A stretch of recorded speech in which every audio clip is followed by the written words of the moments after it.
Genshin Impact has historically been one of the most free-to-play friendly gacha games on the market. In recent times, however, things have gotten less and less friendly for the low and no spenders. So in this video, we're going to go over exactly why, what has changed over the history of Genshin, and how to make the most of your account, even if you are a low spender or free to play. Welcome to Genshin Impact, where we build and test every single character to help you decide who you want to wish for and build. The version Luna 1 banners featuring Llama and Nahida are finally here. If you're planning on spending for these or any future banners, let me recommend Loot Bar. I have been personally using Loot Bar for over a year, and I've spent thousands of dollars on my personal account. They are safe, using currency exchange to get you discounts on the crystals you were going to buy anyways. They have tens of thousands of 5-star reviews, and right now you can get a limited time offer for an even bigger discount than normal. They're very easy to use. Just choose the pack you want, enter your UID and region, and your top up is delivered in minutes. The all-in-one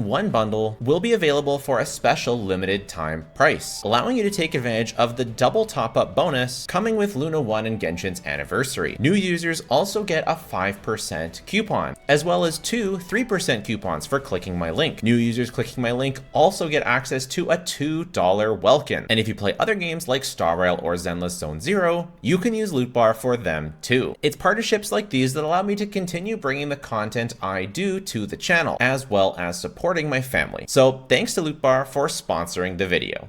In this video, I am going to call it like I see it. Not being negative, I think Genshin is in the best state overall, total package, total fun, story, world, characters, the best state it's ever been. And even if it's less free-to-play friendly, I think it is the most fun it's ever been. At least it is for me, in my opinion. So I'm going to be pretty raw. I'm going to be pretty critical of the free-to-play friendliness and lack thereof in the current state of the game, because that's how it is. But it's still my favorite game. If you can't handle the heat, get out of the kitchen. You've been warned. So I wanted to go over the history, looking at the launch of Genshin Impact and looking at how the meta evolved over time, so you can see what I mean when I say that it used to be so free to play friendly and now it's so not. But not just because of the reasons you think it is, but I'll explain. At launch, obviously, we know the most broken characters in the game were 4 stars. They were Bennett, Fischl, Xingqiu, Xiangling, Sucrose, and of course there were some early game heroes, Noelle, and Beidou was good at the time, etc. Kaya, Chongyan had some use, even Lisa, maybe Sumeru could be used more. Some of the standard banner characters were pretty good, and they've been buffed and gone up and down in value over the years. But here's why the 4 stars at launch were so much more free-to-play friendly than they are now, because even the 4 stars are not free-to-play friendly the way they used to be. At launch, these were the only 4 stars in the game. So when you got a copy of a 4-star, you were most likely getting a copy of one of these characters. Well, you were. Either that or you were getting a weapon. And as such, you were getting tons of constellations for these characters. And yeah, Bennett only really needs his C1, but he still benefits a lot all the way up until his C5 and even his C6 for pyro teams. Fischl benefits all the way up to her C6. Xingqiu takes massive L's if he doesn't have his C6. Xiangling takes massive L's if she doesn't have her C4. Kaya loves his constellations, although no one really ever got those because he wasn't on limited banners. Beidou needs her constellations, like lots of these characters. Sucrose doesn't really. It used to be really good, her C1 and even her C6 and aggravate teams sometimes. Nowadays, her constellations don't matter as much, but that is the exception rather than the rule.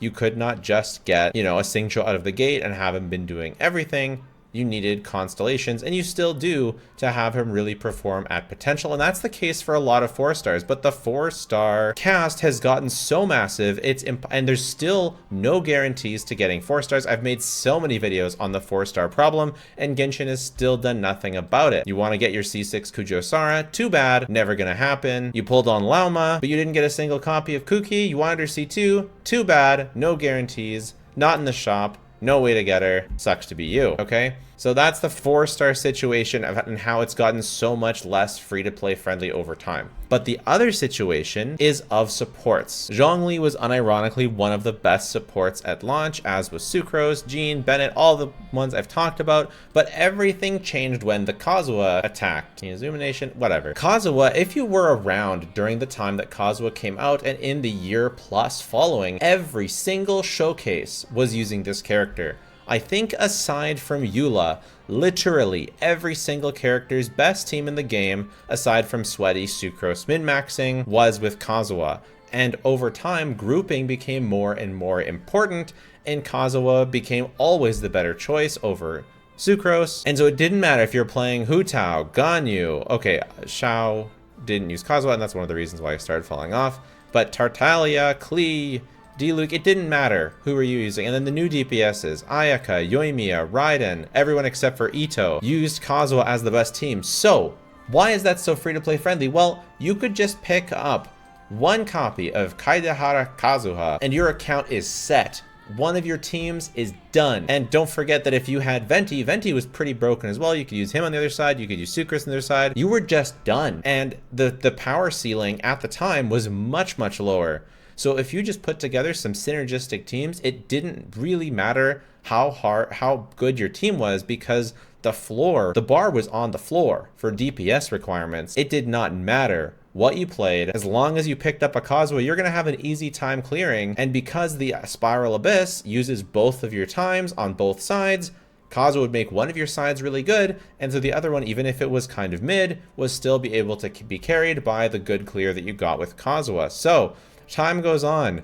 How long is Kazuha the best in slot support? You only need 2 teams, remember, at the time. So let's say you pulled some new DPSs. Let's say you pulled some new characters. You're still using Kazuha. Remember, most of these characters are using Kazuha as their best DPS. You pull an Ayaka. Oh, good, you already have her best support. You pull Yoimiya. Oh, good, you already have her best support. You pull Raiden. You pull Kokomi. You already have their best support. Ito the exception. Yaimiku, you already have her best support. Ayato, you already have his best support. Yelan, she's another broken support. And she stayed a broken support for so long. She's still a good support, to be fair, but she was on so many of the meta teams that if you picked up a Kazuha and a Yelan, your account was basically saved. You didn't need anything else, because then we're in the Sumeru meta and you just pick up a Nahida, you're picking up one character per version, and you are getting the meta team with just one character. And not only that, the DPS ceiling didn't really rise all that much in Sumeru. Yes, Hyperbloom was the overall best team in the game because of the ease of use, and it was pretty close to the DPS ceilings of most of the cast. Maybe not the very highest possible, but pretty darn close and very easy. And so now you've got a Hyperbloom team, you've got a Kazuha team, you've got Yelan on either your Hyperbloom or your Kazuha team, and you've got a fallback. It doesn't matter how trash your other pulls are. You are able to 36 star just from pulling those characters. Because yeah, there's a bunch of Sumeru stuff, but none of this stuff was particularly crazy. It was very skippable. As long as you picked up Nahida, you were good, and if you had Yelan and Kazuha. So yeah, everything stayed very relevant. And then we move into Fontaine, where we get Neuvillette. Sure, he was a broken character, and yes, he really did want Furina, but you're getting Furina anyways. She's the Archon. He's still using Kazuha. A bunch of other characters, Navia, Wriothesley still using Yelan on a bunch of teams. Wriothesley not until later, but Navia. But things start to get interesting as we get characters like Chevreuse creating a whole new team archetype, but she's a 4-star and she gets a big power spike at C6. Interesting. Of course, we'd already seen stuff like that with Farzan and Kujosara and Goro, but none of them really brought up an entire archetype. Sure, Kujosara was a support for Raiden, but it was, only one of her good teams. Goro was niche only for Ito, Farzan niche only for Wanderer and Xiao, and those were kind of like, you know what you're getting into. You know you're in for an uphill battle if you're picking these characters, and it's going to be tricky. Not the case with Chevreuse. Chevreuse made it so that if you wanted to play Raiden, DPS Raiden, Hyper Raiden, Hyper Yai, Hyper any Electro character, a bunch of Pyro characters, yoimiya, that if you wanted to play them, you're going to have to wish for Chevreuse. Interesting. But in general, the good supports stayed the good supports all the way even into early Natlin. And when Shalona released, it looked like she was going to be the second coming of Kazuha. It looked like that she was going to be the next universal support, because she is an upgrade to Kazuha for almost all of the teams that he was on.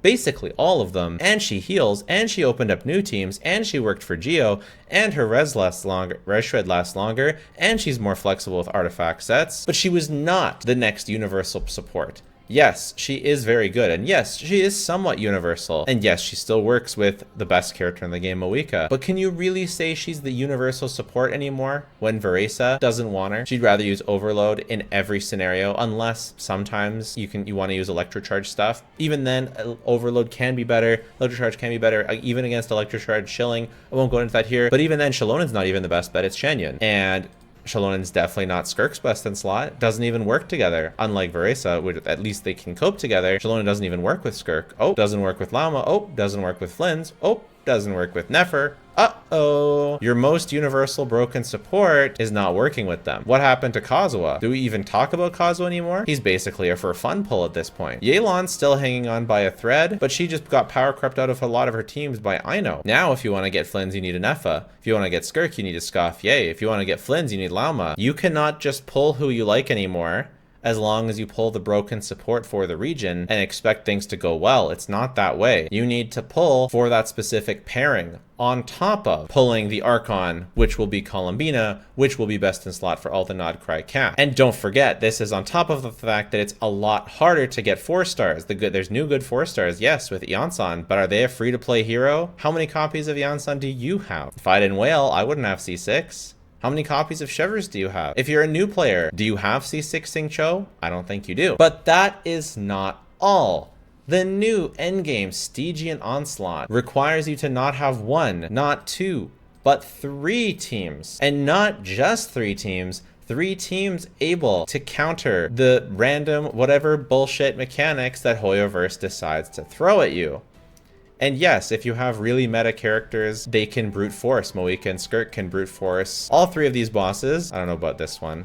This one's a bit weirder. I've seen some weird Squirk brute forcing, but the top and bottom ones for sure. And it has gotten to the point that unless you are a spender or you are a meta slave, you cannot even realistically expect to clear Fearless 5 for most people. I think a meta slave free-to-play could, and pretty consistently, because you could do things like skip the DPS and just get the support, and there's a few things you can do to brute force different stuff, but man, is it rough out there. And Genshin, contrary to popular belief, has improved the pull economy. You are getting more pulls nowadays than you used to, but not even close to the degree required to get so many more characters. So what is one to do? I used to be an advocate of pulling for your favorite character and then pulling for the characters to support them, to make up that best team. Now, honestly, that's still what I recommend, actually. I really don't, and unless you really just enjoy clearing the new content and clearing the hardest content for the sake of clearing the hardest content, I wouldn't worry about it. After all, in Stygian Onslaught, if we look at the rewards, the Primos stop it hard. Menacing and Fearless don't give Primos. Yeah, you might miss out on a feather or 2, but honestly, it's not the end of the world because the Primos are still there. And you're gonna have to do kind of what I had to do, because I want to clear Dire, but I'm not going to be able to with my C0 account unless I really spend hours and hours and hours and hours and hours working on it. It's just not going to happen. And so you've got to determine, based on your dedication to your account, based on your characters, based on how you like to play, you might just have to say, screw it. I'm going to pull for my favorites again. And sure, and if I like a character, if I really like Flynn's, you know, I'll pull a Neffa, because I want to enjoy Flynn's having a good team. I think that's a good idea. You may say I like Flynn's, but only enough to be an overworld trophy, and so I'm just gonna skip an Effa. You might say I love meta, and I want to worship meta, and so, you know, so I'll get Moika, I'll get Skirk, maybe I'll get a Llama, maybe I'll pick up an Effa, but I'm gonna skip the DPSs because, you know, they're not top meta. I'm gonna wait for the top meta characters and only get them. Maybe you want to do that, but more than ever, it's a choose your own adventure. Maybe you want to go for Veresa and look for those sweet Chevrus and 4-star and Yansan Gamba and hope that you can get C6 of each of them, or you lose 10k DPS per or more, you know? Maybe you want to go Chaska and just skip a bunch of DPSs and get her vertical investment, because that's the other thing. C1s and weapons have gotten more and more powerful over time that bait you into spending more. Genshin is much more of a choose your own adventure than it's ever been. And not just in terms of, not in terms of the game, but in terms of the pull plan. There's no clear path. It used to be pick up a Kazuha and then get whoever and you can basically win. Now it's like there's different ways to win. There's different things to go for. Do you want to build your team? Do you want to build for meta? Do you want to go for vertical? Do you want to go for horizontal? Do you want to get supports? Do you want to get a DPS and make them strong with their supports? Or do you want to just get the supports so that you can clear the type checks? Or do you want to say, screw the type checks and I'll just focus on my IFA, or whatever. Or you're like, So that's what I think. If you're having trouble deciding who to pull for, join me on stream, join our Discord server. The help is really, really good. By the way, check out our podcast, subscribe down below. And if you don't want to do any of that, that is totally fine. Hopefully this video is helpful for you. I hope that no one felt like I was being too negative here. I don't actually feel like I'm criticizing. I'm just being factual, I will see when this video comes out what the response is. I wasn't trying to be negative. I was literally just trying to say it how it is. So hopefully people took it that way, because that's the way it was. And that's the way it is. And I'm just going to always call it how I see it. And I want people to be hip on what's going on. There's new players. You got to know what's going on. But that being said, I still think the game is fine. And it's fun and enjoyable. So let me know your thoughts. And if you don't want to do any of that stuff I said that you should do, don't worry about it. Just watching the video has been more than enough. Thanks so much. Bye for now.